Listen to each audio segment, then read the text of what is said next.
Hello everyone, I'm Saj Huck, Director of the London Office for Rapid Cybersecurity Advancement. And once again, we're broadcasting live from Plexel in East London's Olympic Park. Welcome back to the second day of LORCA Live, our week-long virtual conference celebrating the UK's cyber startup ecosystem. Hopefully by now, you've had a chance to read some of the articles we've commissioned for our event, tuned into some of our episodes of our podcast series, or watched the videos from our LORCA cohort companies. Yesterday, I was delighted to be joined by Andrew Rowan, Managing Director of Plexel, Matt Warman, Minister for Digital Infrastructure at DCMS, as well as Dell Technologies and Deloitte, where we discussed where our cybersecurity ecosystem is going and the challenges of COVID-19 for the sector. Today's live broadcast and our big debate will focus on the future and the technologies that industry, society, and our economy will need. Cybersecurity used to be the preserve of tech professionals and a relatively specialist segment of the tech sector. However, it's now at the heart of many of the biggest political, regulatory, and ethical decisions being made, not just in the UK, but around the world. Yesterday, we heard that security is critical to national security, and as well as our long-term prosperity and economic growth.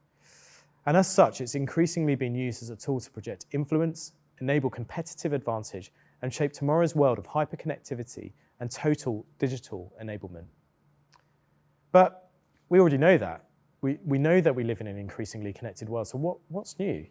Well, until now, the average individual has been able to navigate the digital economy without too much consideration of their personal security.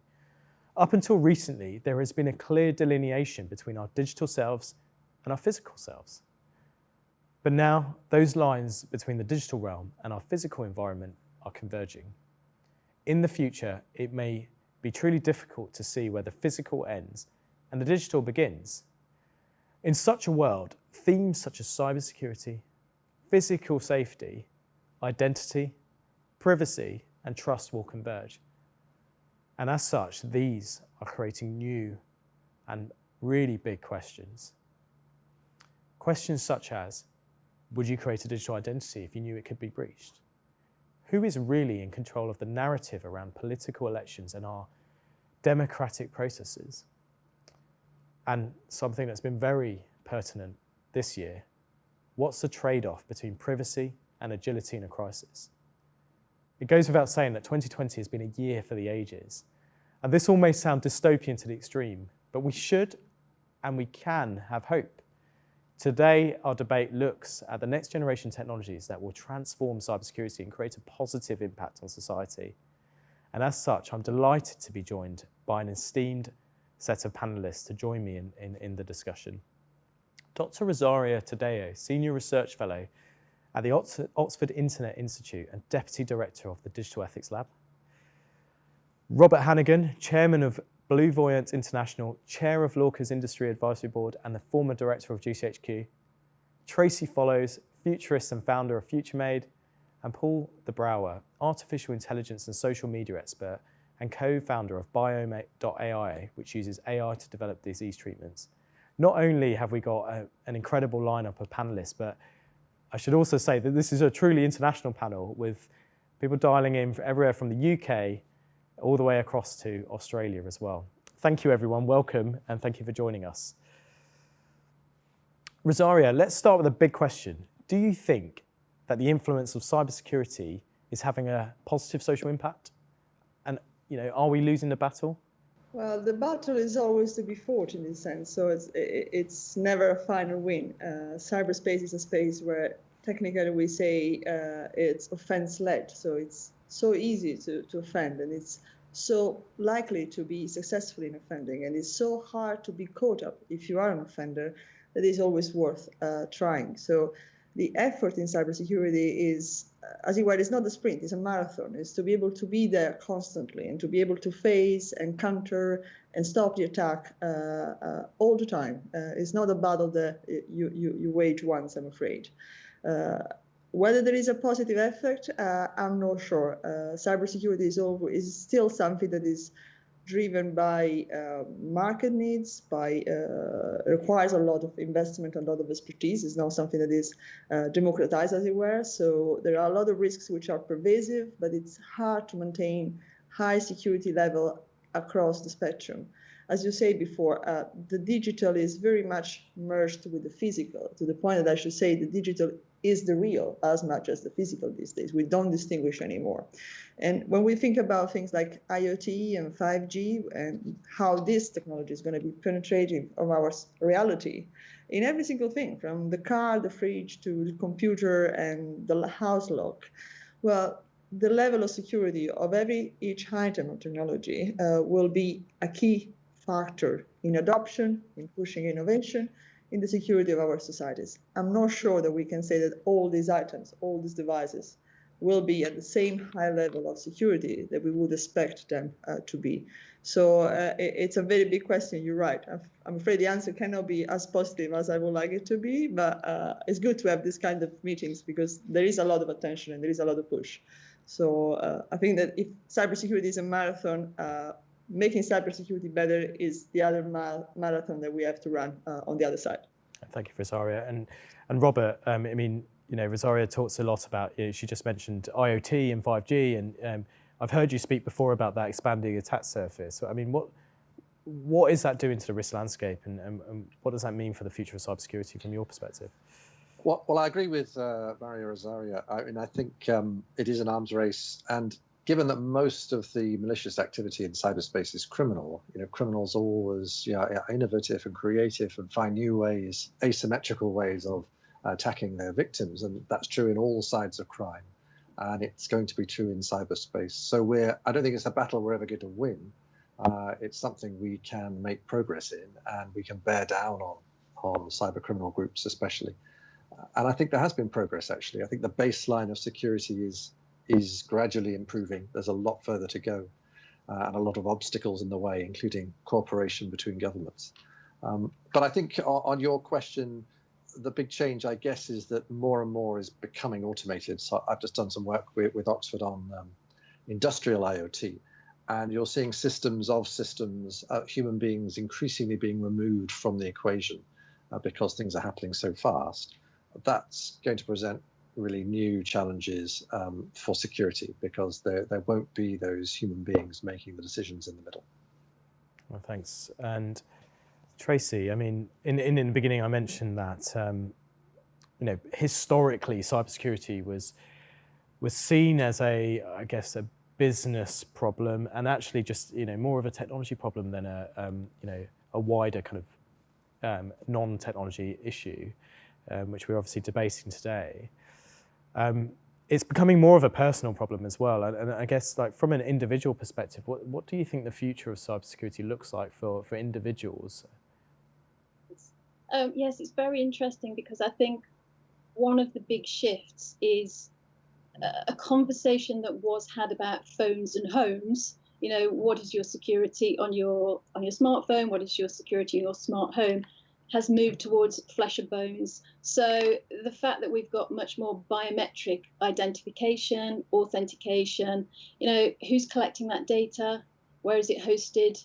What's being done with it? How is it being analysed? And what are the implications of it? So I do very much think that it has moved from as you say, a technological expertise to a question around personal responsibility. You know, am I going to have an ID, digital ID? If so, where am I going to be able to use it? Is it centralized? Is it decentralized? I think we're on the brink of people becoming, just everyday people becoming, a lot more cognizant about some of the dilemmas and decisions that are going to have to be taken at a personal level. And I think that's really good, because we can't continue to just not read terms of service and click accept anyway. And I think, you know, people are starting to wake up to that and wanting now to some more expertise, some more education, some more information, so that they can take much more personal responsibility. And Paul, I mean, a lot of your work focuses on how individuals engage with social media, how social media looks to influence behaviour. I mean, you know, Facebook's been around since, 2006? We've been using social media platforms for a long time. So as an individual in society, we're used to giving up data So why not for public good and to access public services? Tracy makes a great point because one of the things that I think have been sort of lacking in the cyberspace is the idea of the human factor. I mean, we talk a lot about vulnerabilities, the way things work, but people haven't really cracked humans and human stupidity in some ways, and that's a major factor. And one of the things that we sort of have to look at, and we look at the past. If you look at the Soviet Union and the way it conducted active measures on the population, you can see how gullible people are. And if you look at technology companies and you look at the amount of power they have and the amount of risks involved when you get humans involved with these companies, that's something that we haven't really looked at in the past. And I think as cybersecurity enters the mainstream, that is going to become a major factor in terms of how we prevent risks. I mean, it feels a little bit like, we are almost trying to retrofit an ethical framework around some of the technologies that have developed so fast for us. I mean, Robert, looking ahead, how do we encourage responsible innovation? This isn't really a cybersecurity issue for me. It's a social policy issue. Regulation and legislation hasn't kept up with the pace of what the tech companies are doing. Much of it very good, but it's unregulated. We don't really know what these companies are doing with data. And it's only when we get work by people like actually the Oxford Institute, Maria Rosaria's institute, and journalists that we actually find out what they're doing. Government use of data is pretty highly regulated, actually, but a private sector use isn't. And I think every government is looking at it. The European Union is looking at it. I think there will. Australia actually has done some really interesting things recently. And I think it's just a matter of time before regulation hits the tech sector. I guess we just need to make sure it's the right kind of regulation and it doesn't stifle innovation, the sort of thing that LORCA is interested in, and that it's sensible. But it's ultimately a kind of debate for democracies, I think, about what level, what balance they want between privacy and their security and the goods and services that they enjoy from companies like Facebook. It's not a straightforward debate. Tracy, you mentioned responsibility and how that potentially is shifting. So, before maybe cybersecurity was seen purely as a government responsibility.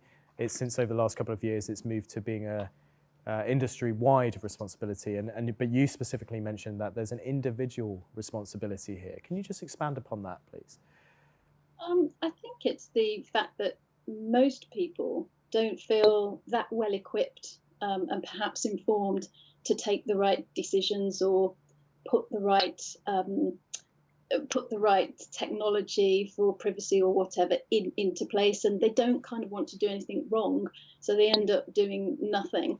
And I think if you're not in a group of people where there is at least one person who knows what they're doing, it's a little bit difficult. I think one of the things that's worth thinking about is the way the, let's say, not just corporations, but the government interfaces with the rest of the population and the kind of relationship that exists. Because I think certainly during the pandemic, we've had very much a sort of top-down message out driven communication and kind of some question marks about whether the public are really trusted or not. And the other day I had a conversation with Audrey Tang, the digital minister for the government of Taiwan. And what was absolutely telling and so fascinating to me was just the way in which the government and the populace are sort of peer-to-peer. All of the technology platforms that they employ, the way they invite individual citizens to sort of participate and to sort of upvote and downvote on some of the potential policies. It just seemed such a much more collective intelligence kind of approach rather than a sort of parent-child communication. And I do think it's worth us reflecting back on.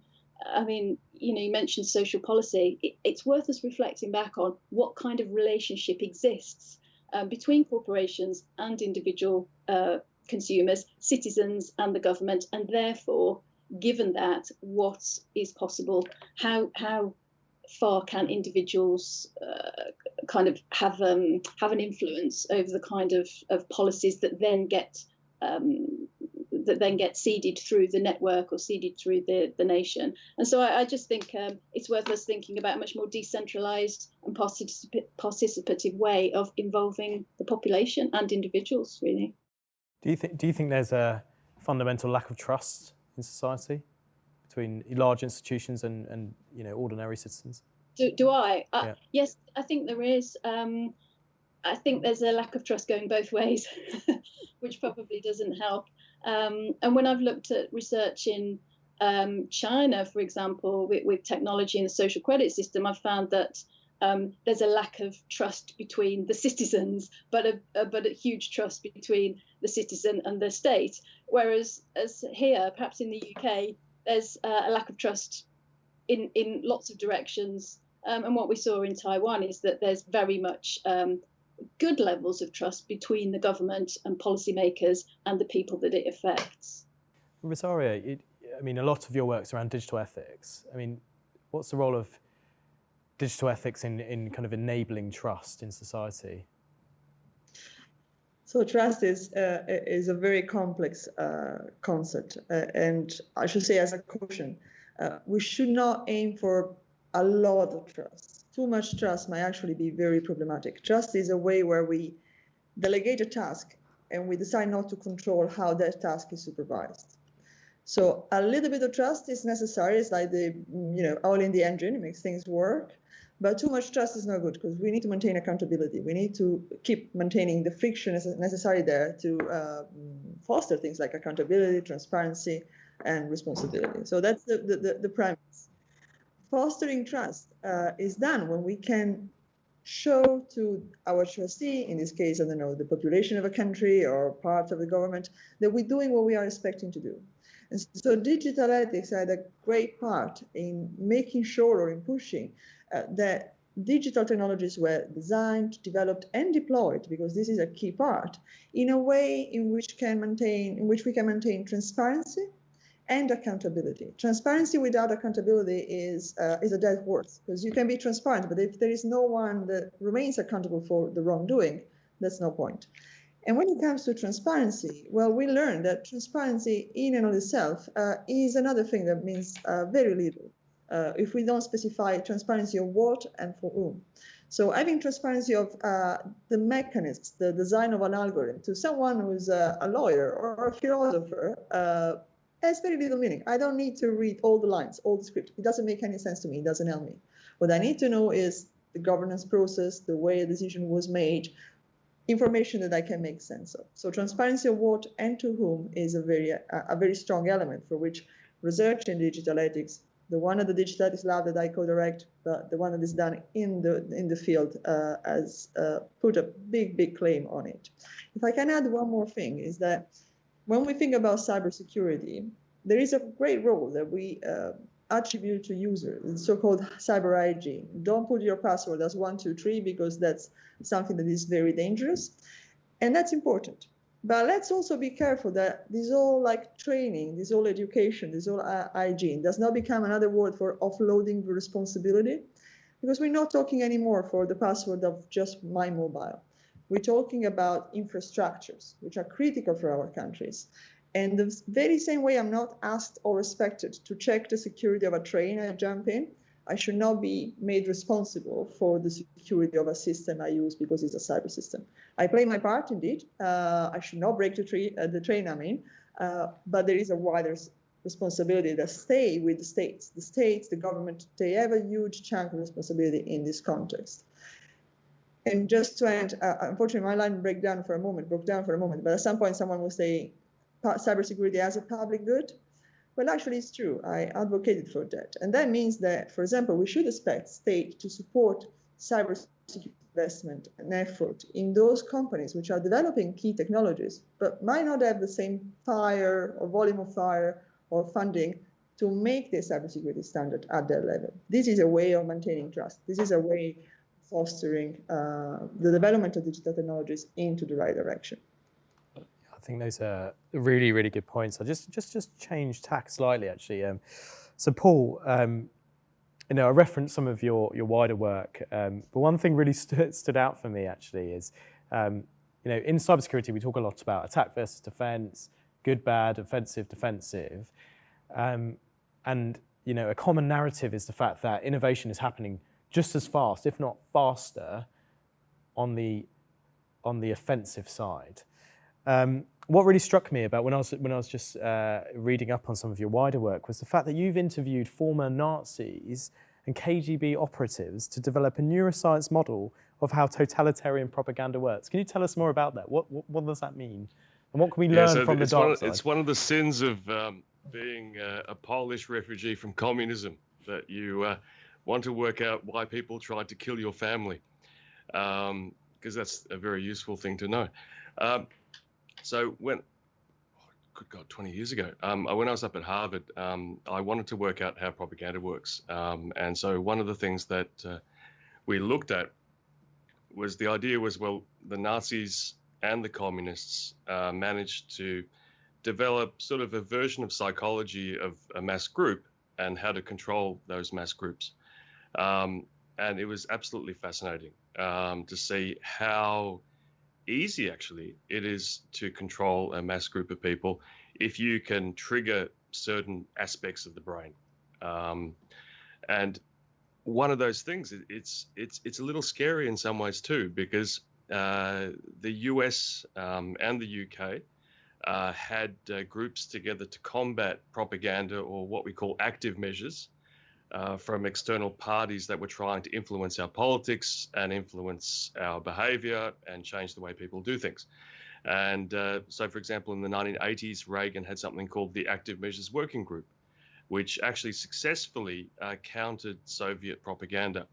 And if you actually look at today, it's very fascinating, because in the late 1960s, we actually randomly found, when a KGB guy defected to us in Japan, that a lot of the protests in the late 1960s and a lot of the social movements in the late 1960s were actually funded and sort of channeled in sort of a pretty bad direction by the Soviets. And that was actually one of the big factors in terms of setting up the Active Measures Working Group to prevent that. And what the Active Measures Working Group did was sort of use their propaganda and use that set of techniques that have been developed over the years against them, to prevent Western civilization from being manipulated by people up in the Kremlin or people in Beijing. Now, one of the weird things about that is in 1992, 1993, the Active Measures Working Group was disbanded. And then the US, in their divine wisdom, decided to make it illegal to do counter-propaganda, which is a bit scary. I suggest everyone reads the last report of the Active Measures Working Group, which politely said that that's not really such a good idea. But if you look at today's world, it's fascinating, because the Chinese and the Russians haven't forgotten about active measures. The Russians are very good at active measures, but the Chinese, they've been very interesting, because what they've done, and they've had a big focus on artificial intelligence and technology in terms of taking what the Soviets and the Nazis did in terms of successfully manipulating large populations and coupling that to artificial intelligence and technology. Now, the US has been doing that too, but obviously I can't mention what it's been doing, but some of the things that it's done have been really great, but not been taken up by the government, which isn't great. Whereas in China, you've got about 15 million people who work full-time for the Chinese propaganda ministry in some sort of form. The second in charge of China, and the chap who actually is the guy behind Xi and the guy behind the takeover of the Communist Party, is actually in charge of the propaganda ministry. And the propaganda ministry has the highest budget. I mean, the budget for the propaganda ministry is higher than the nuclear weapons systems in China. Now, these guys pretty much have their finger in every single Chinese company that's out there. So, for example, ByteDance.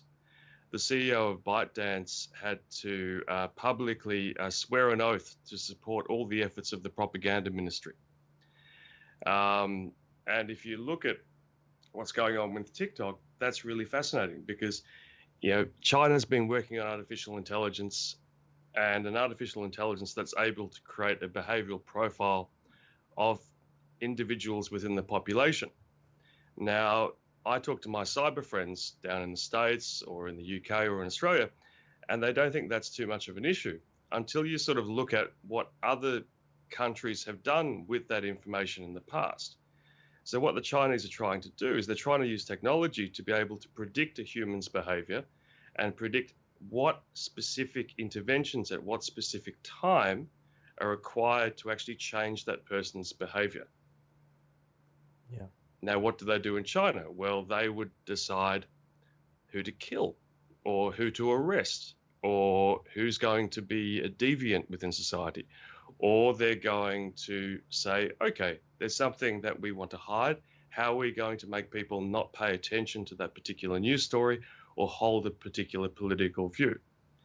Now, it's fascinating because the artificial intelligence algorithm they developed, which they use for the Chinese version of TikTok, is very similar to the artificial intelligence that they have in TikTok.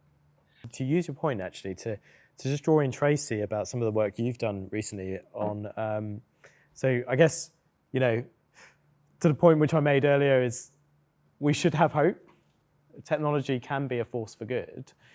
And, Tracy, you've kind of done some work around kind of smart cities and also around, how some of the positive uses of data. Can you just expand upon that? Because surely the use of data from citizens has the potential to transform societies for the better.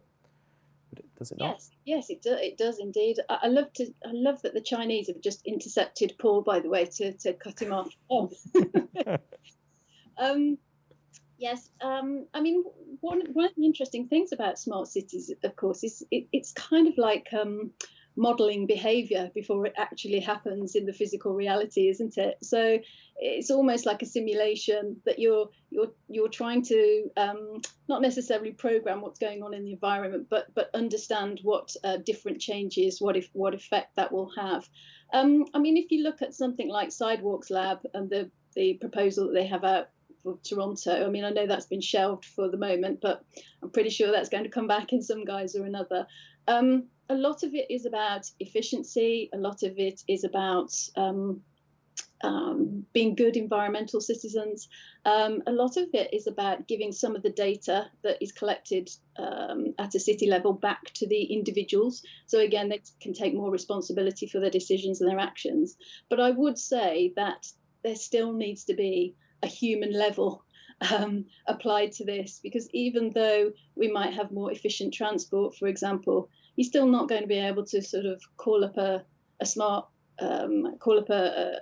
driverless sort of smart car and go wherever you want and get dropped off somewhere without somebody somewhere knowing where you've been, who you might have been with, and what time you got there. So I still think there is a human layer of understanding and social understanding to go on top of some of those smart cities. It's still very much data up, not human up.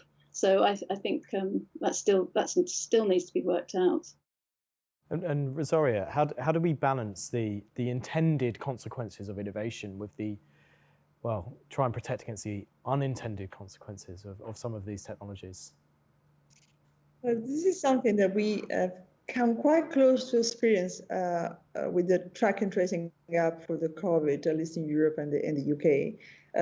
The unintended consequences, there are some unknowns that will remain unknown until we meet them. So it's hard to say, to have like a targeted, very specific strategy before things happen.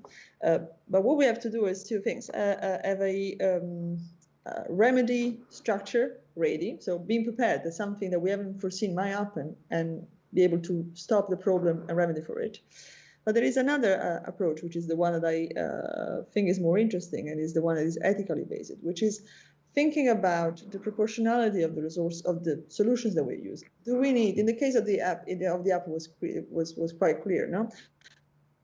So we can use an app to increase COVID spreading, and we might use it to manage the pandemic, basically. In doing so, we're going to breach a lot of individual rights. We're going to pose risk for mass surveillance and possibly expose people to new forms of cyber attack. The first question is proportionality. Same word, but different meaning from the cyber defense, international defense. How much we're going to breach and how much we're gonna gain? Are we sure that this app is absolutely necessary in tracing and in leading to managing the pandemic? And so we are happy to sacrifice a little bit of our rights to this end. Do we have in place the whole governance process that is going to, again, ensure us of accountability, of transparency of measure, and ensure us that this measure is going to be in place only as long as it is necessary? So there is a sunset clause somewhere. So this is a specific case which tells us what we do when we are expecting technologies that we know are leading to some good effects, but might also come coupled with risks or unintended consequences. The strategy cannot be, because of the malleability of the digital, to understand and foresee all possible unintended consequences. That's like strategy set for failure. The strategies must be ready by creating an infrastructure of governance to control the technology and remedy whenever something wrong comes up. And of course, learning from past lessons. So if we know that something might come up, trying to make sure that that doesn't happen again. But there is no digital technology that we can deploy together today, thinking that we know that exactly what's going to happen and there is no unintended consequences that might actually occur at some point. This is because two things. The digital is, technically speaking, very malleable. You can do things with apps, with technology, with data, which were not envisaged at the starting point, let alone AI and the fact that this technology might also learn and behave differently from what we plan. And it's very much integrated in our societies. So sources of manipulation, of attack, of repurposing are very much widespread. We cannot control any of that. So we need to be ready. And ready means, in this case, from my point of view, governance and a very much carefully detailed plan for risks.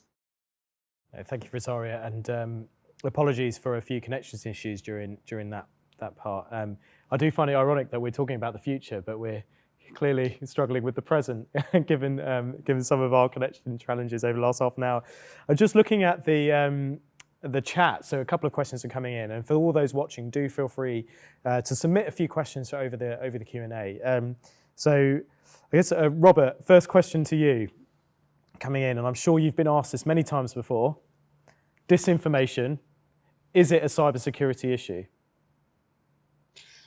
It is a great question. I mean, I think Paul touched on this earlier. You know, during the election interference, the last two elections at least, nobody really was looking. I mean, Mark Zuckerberg said they came late to it. Facebook came late to it. Microsoft have just come out with some stuff which basically admits they also came late to it. As the parliamentary report said, government wasn't really looking. The only people in the end who were looking at the use of data were journalists, as I said, and actually Maria Rosario's institute in this country. And as Paul said, we closed down a lot of the Cold War mechanisms that looked at that kind of manipulation in pre-digital, pre-internet era.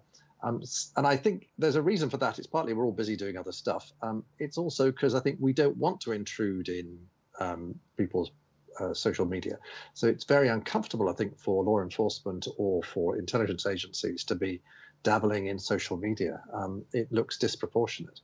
And I think, you know, democracies are very reluctant to use their citizens' data, or at least they ought to be. And they're worried about privacy in a way that obviously their adversaries aren't. You know, in China, it's just a completely different outlook. The Communist Party doesn't make a distinction between private sector and the state.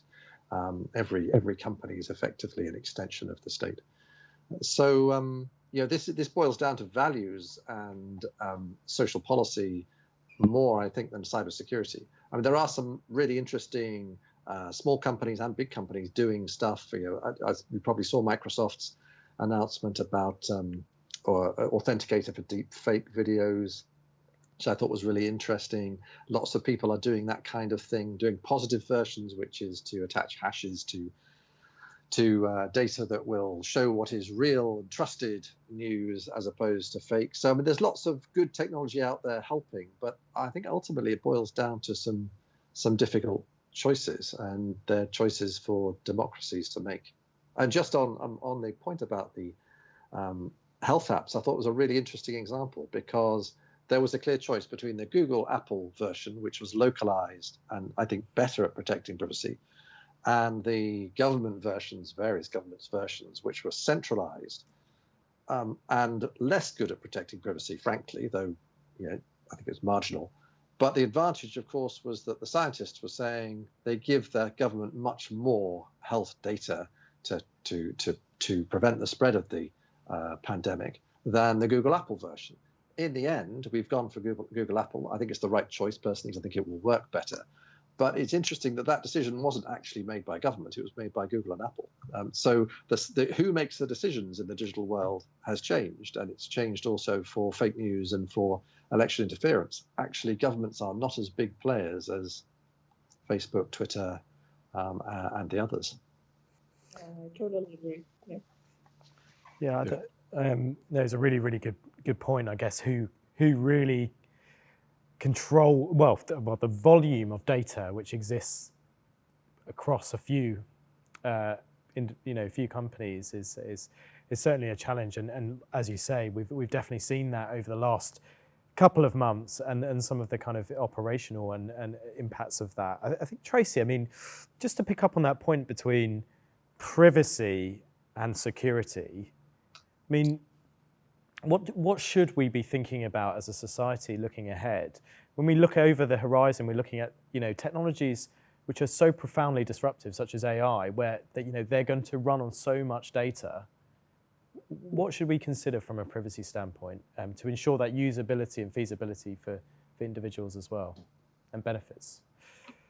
Well, I don't know. I think we have to start thinking of this as a collaboration with AI rather than AI doing something to us or at us. And if we can start thinking about that model, we can think about how we co-evolve, if you like, with the technology. Because I think plenty of our jobs in future are going to be collaborative with this sort of technology. So we need to understand it, but we need to ensure that it is evolving alongside us, so that it's not separate and distinct.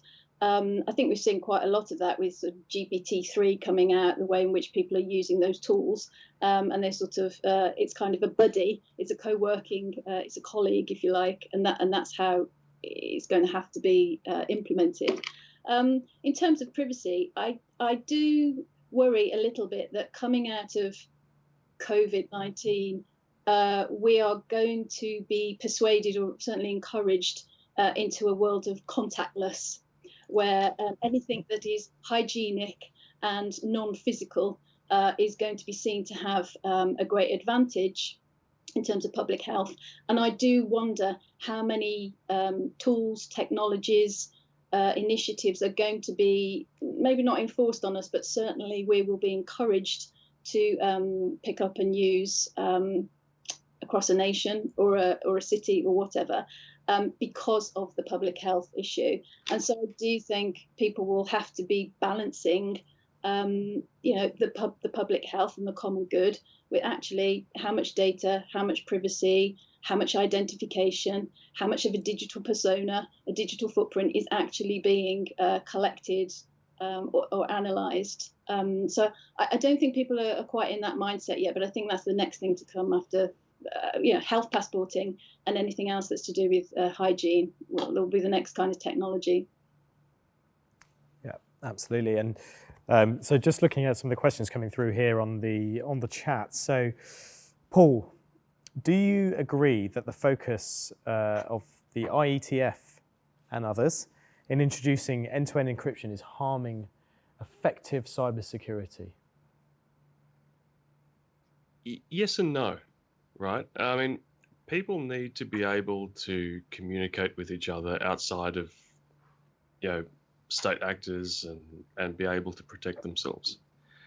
So in some ways, having encryption does help with that. So it's in some ways it's sort of a balance, because yes, police enforcement, other areas can look at your data, but also China can look at your data, Russia can look at your data. criminals can look at your data. So it's a tough question. It's a tough question where you balance that. I mean, sort of like what Robert said about the Active Measures Working Group, right? Should the government be looking at your social media? Should the government be manipulating social media to teach you about what's going on and protect you? It's an interesting question. And I don't really know what the correct answer is.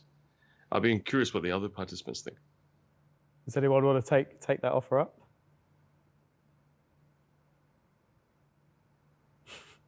Well, just on encryption. I mean, encryption is clearly a good thing. It's good for individuals. We have a right to privacy, and the economy wouldn't work without strong encryption. So I'm all for it.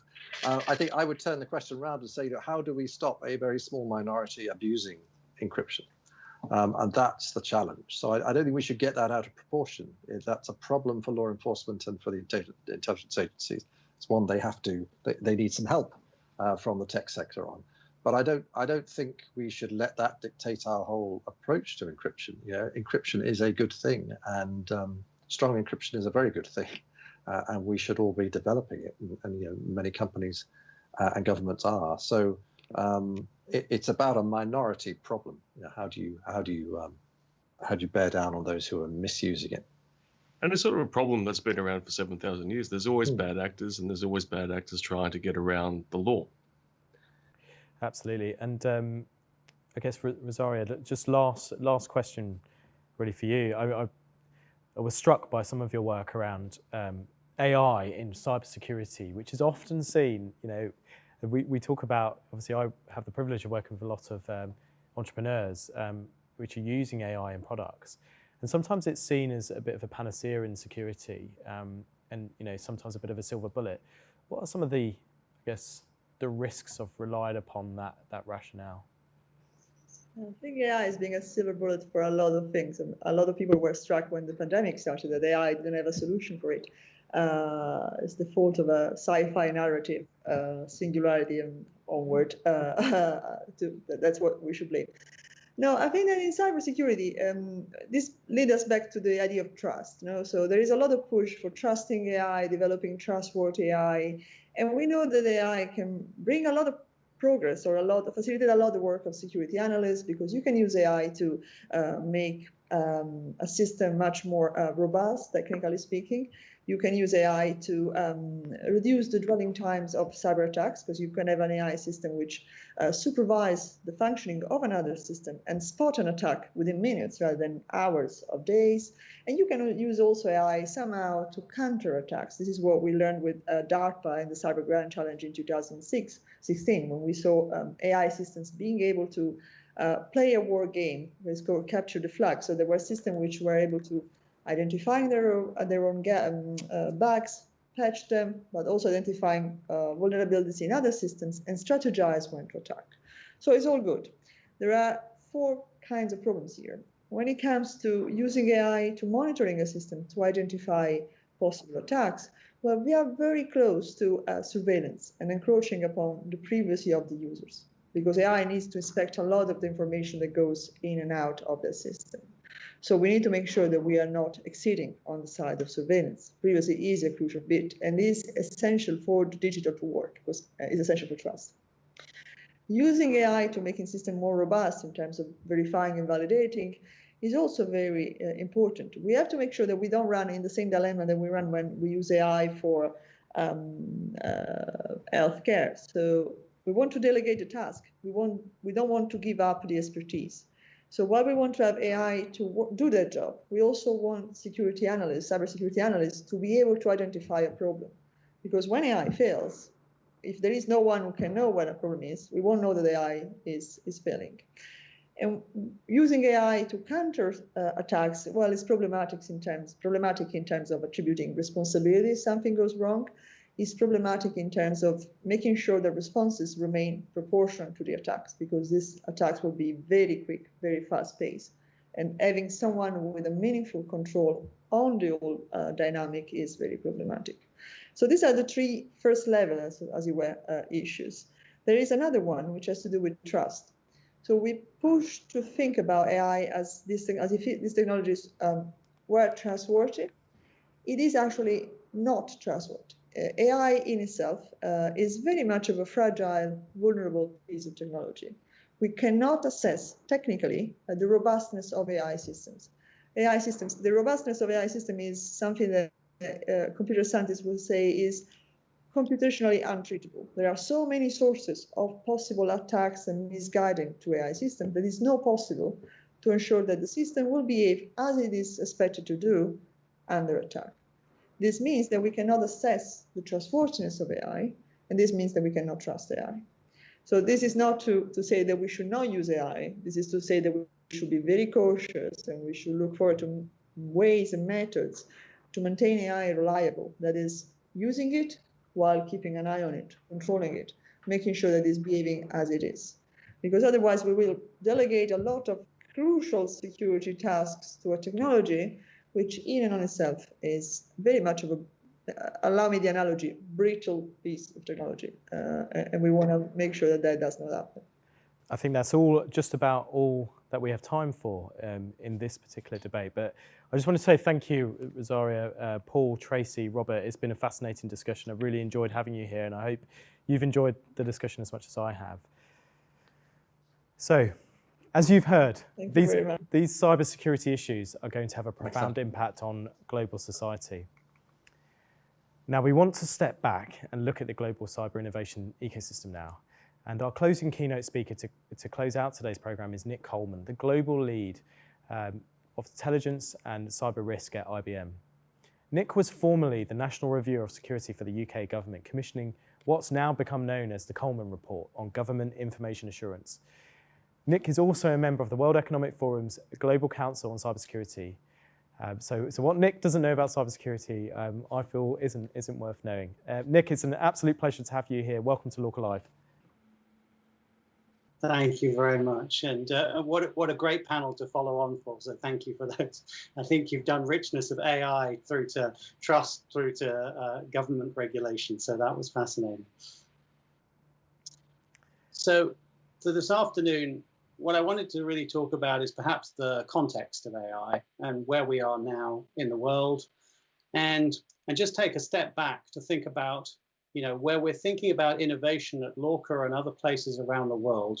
What does the ecosystem need, and where are we in the context of applying cybersecurity innovation?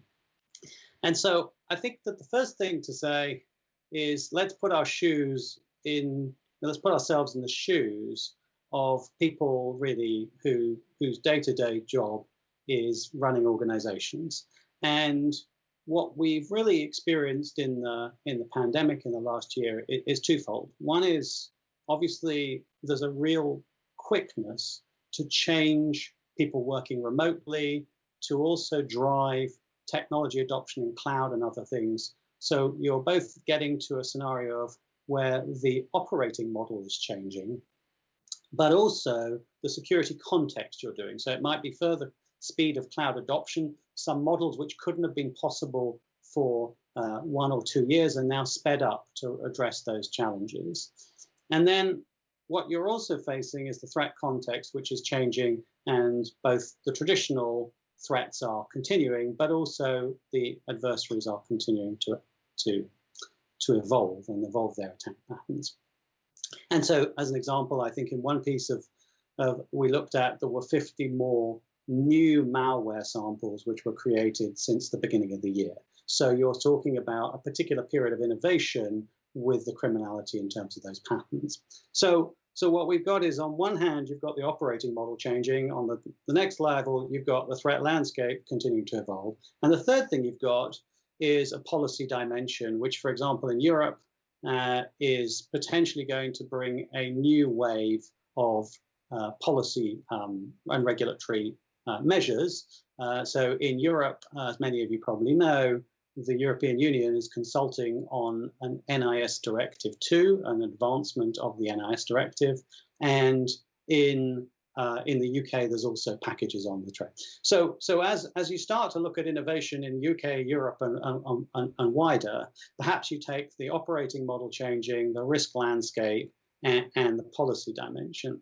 And so what do I think that all the challenges have been solved for sure. That's never going to be a yes. And the question then is now the time to innovate? And if you were an entrepreneur in that ecosystem, where would you start? I think the first thing is, with the challenge of innovation, is what is the point that I'm really getting focused on? How do those models evolve so that you're saying, well, actually, the problem I'm solving is a problem which is building capability in this new operating model. So too often, I think we get innovation which comes from the system, which is kind of, we've got a point solution, or we've got a potential solution which can really add value, but people struggle to get it implemented in a very effective, cost-effective, speedy way. And now we're working in an environment where that speed is necessary, and we're getting into an economic cycle where some businesses are thriving, and some people are having to shift models of economics as well. So if I was an entrepreneur, if I, and the companies I advise and those people, I really think about how they're going to sit into this environment. Are they solving a particular policy requirement, or are they? So if you look at the NIS directive and the things, is it about incident thresholds? Is it gaining new capability? Is it something that is going to be specifically required as a control measure, which is going to have to scale? And those innovations really are very helpful. The secondary piece, I think, is as you look at the world to cloud. And then I'm going to touch in my final bits are really about AI and where I see that going. If I think about cloud, then let's imagine that you're moving more applications to cloud. You're potentially bringing in more different cloud providers to the ecosystem. So this challenge of doing security, which operates across potentially your existing infrastructure, potentially your new cloud infrastructure, and has to bring those controls across, starts to think about where the innovation is really helpful. So if we think about transparency, if we think about controls, if we think about how we can get visibility of what's going on in the estate, I think is one whole area of innovation, which is a policy-driven thing, which is a threat-driven, to make sure that something called your resistant strength can be measured, and you can really understand whether that control is going to make a big difference in your defense posture against the attacks. So being clear about what you're putting in as innovation and where it's going to make a difference. So having these effectively measures which can show you where you're making it effective, but also do that in a threat landscape, in a policy context, and in a increasingly multi-cloud across multiple different infrastructures, and getting that to be simpler, better, quicker, and more effective for decision making is kind of where innovation is still really going to make a difference. Let me touch finally on artificial intelligence and machine learning, as we just talked about from that last presentation.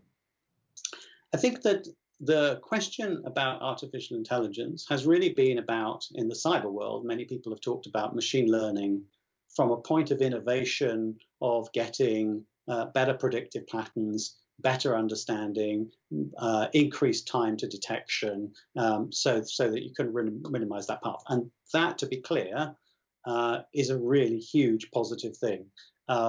What we, I think, get confused about in innovation is that the nature of where that innovation needs to happen. So does it need to happen in devices? Does it need to happen centrally? How does that algorithm learn? Where does it learn? How does it bring value? So when we talk about AI-enabled solutions as an innovation, to me, I think we need to go one step beyond the covers, because when I've just judged a global innovation competition, and the results at SINET are going to be announced. The winners have been announced, and the ceremonies are happening in October. When you look at them, you're looking really under the covers. You're looking under, well, what does it actually do? How does that innovation really come to bear? What is the problem set which machine learning is accelerating the discovery? And to me, that's half the problem, if you like, or half the side of the coin, which is a lot of people focused about machine learning to help artificial intelligence to help improve the security, be it through access and identity management, be it through incident detection and monitoring response, all of which, as I say, is producing increasing efficiency, and so those solutions continue to be needed.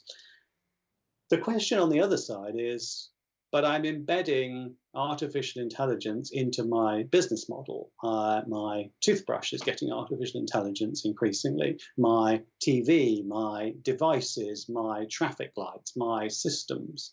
And so the question really is, how's security going to innovate and evolve to deal with the physical and the assets effectively that are running the business? So if you think about it, for me, one level we're talking about, well, hang on, how do you monitor, how do you make sense of the intelligence from a security perspective?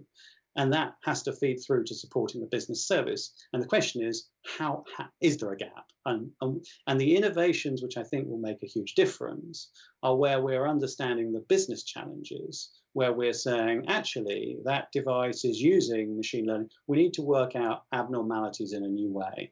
And so what you'll see from the World Economic Forum that I've worked on with them and from other partners is really, in the next few weeks and months, some real thinking about how those technology innovations are coming, from ubiquitous technology to AI to blockchain, and then what are the real challenges and where are the opportunities for innovation. So I kind of start with, let's worry about today. Let's worry about the evolving regulation and what that means practically and operationally and where we can innovate. Let's worry about the multi-cloud environment and how we're going to maintain control across the innovations in a remote working, in an increased agile method. Let's understand that journey, and then let's also figure out the innovation which we're going to need as we embrace more machine learning, more of these things embedded into our lives, the richness it can create, but how the security method and model will have to evolve to meet those challenges. So to me, innovation is great. The companies who are really solving capability building, who are getting closer to those challenges. And to some extent, my final thing is, there are two things I think we all look for. We look for a strong board of advisors in lots of these companies where they understand, where you've got security leaders and business leaders who can actually interpret and coach the company to be able to tell a narrative which really resonates with today's problems. So I think strong advisory board. And the second thing really about innovation is being really clear to talk about it from where it embeds into the challenge process. What I mean by that specifically is using a lot of buzzwords that some people understand but maybe differently, or some people just get bored with. We all have these words that are trotted out in the industry. And the challenge is really differentiating from the pack and showing how that customer adoption is really getting value, how these things are really going to solve either the immediate challenge or something which is on the roadmap. And to me, some of it is have less customers, but focus on solving customer problems. So you might only do it in a subset, but you'll get really close to the challenge and then you'll scale it. I think the opportunity is huge. The ability in this environment is, with Zoom and all these other Skype and all these platforms, WebEx, the opportunity to reach people is never greater. The opportunity for an innovator in one part of the world to be able to globalize is huge.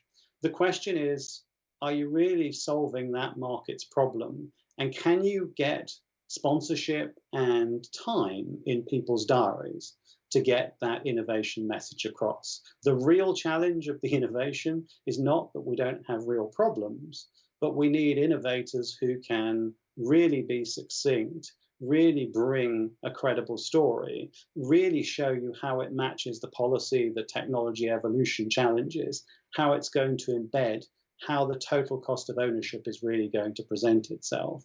And the final thing I'd say is I met an innovator recently who said they were developing 3 solutions to get to market. And I said, why 3?